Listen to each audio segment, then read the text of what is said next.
Ko mēs no rīta darām?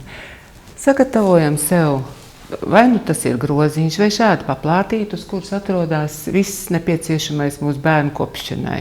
Lai nebūtu jāskrien pakaļ, jāmeklē kaut kas, kas mums ir aizmirsies.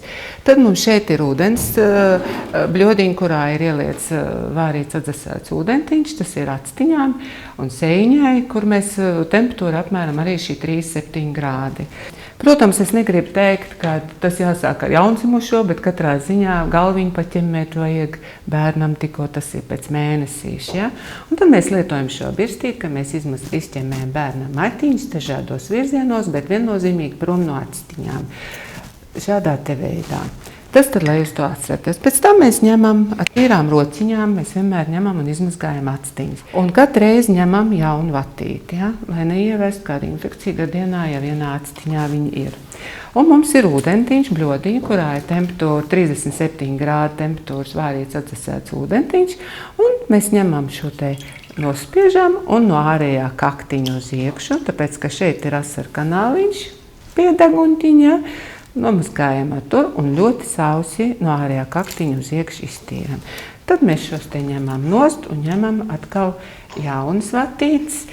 Un atkal pirmais, tā kā tās ir acis, mēs atkal izspiežam, no ārējā kaktiņa uz iekšu izmazgājam un ar sausu izslaukam.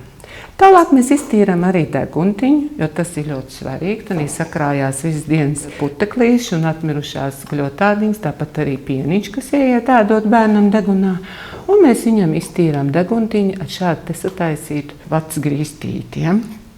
Tālāk mēs paņemam un ar mitru salvetīti varam notīrīt viņam sēņu bērnam.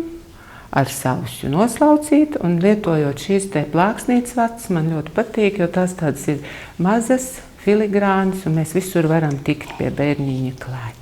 Ar austiņām ir tā, ka austiņas ikdienā mēs tā īpaši netīram, tāpēc, kad bērnam ir sārs un viņam viņš ir jāizdalās pašam par sevi, mēs nevaram ausis ar kaut kādiem ausis kociņiem, ja? Bet būtībā ausis mēs izslaukam pēc vanniņas, tas ir pagriežot bērnam galviņu uz vienu pusi un sagatavojot šādas vatas tamponiņas, tik cik šādā veidā viņam gliemežnīciņā iet un aiz ausis, un tas arī ir viss. Tālāk mēs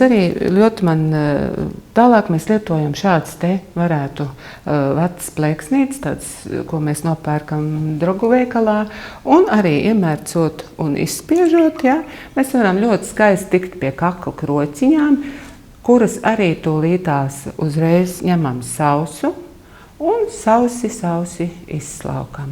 Šāda pati tehnika ir arī šīm te padusītēm, kur mēs izmazgājam ar siltu ūdentiņu un arī ņemam un šādā veidā tūlīt ar sausi iztīram. Piereiz apskatāmies plaukstiņas, kuras arī mēs varam paņemt ar vien jauns un izslaucīt. Tālāk mēs nonākam līdz dupsim, un ja dupsis ir tāds, ka nav tur nekādas cits problēmas, kā tikai, ka mēs mainām autiņu, ja, tad mēs viņu varam arī izmazgāt šeit, neejot tūlīt zem krāna. Mēs varam paņemt un izmazgāt upsi šitajā vecajā autiņā, šo te aizlocīt un nosusināt. Ļoti jāpievērš uzmanību šīm te krociņām visām, tāpēc, ka tās ļoti ātri iekaist, ja nebūs sausas.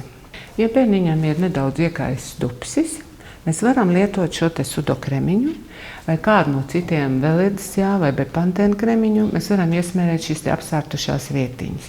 Bet nekādā gadījumā neliekiet šādi, ka mēs viņu izsmērējam, bet maigi iepunktējam šīs te, lai neaizsist viss ādas poriņas, lai bērnam dupsi elpot, bet šādā te veidā iepunktējam viņam dupsīti. Šai procedūrai jābūt ir īsai, jo bērns atdod ātri savu siltumu, viņš var palikt jums ļoti dusmīgs, tās gaisa peldas tikai pēc pusgada. Viņiem ļoti patīk, kad ir problēmas un viņam noņem autiņu un viņš laimīgs, ja, tur. Bet šādā te veidā mēs bērniņu kā sīpoliņu arī ģērbjam.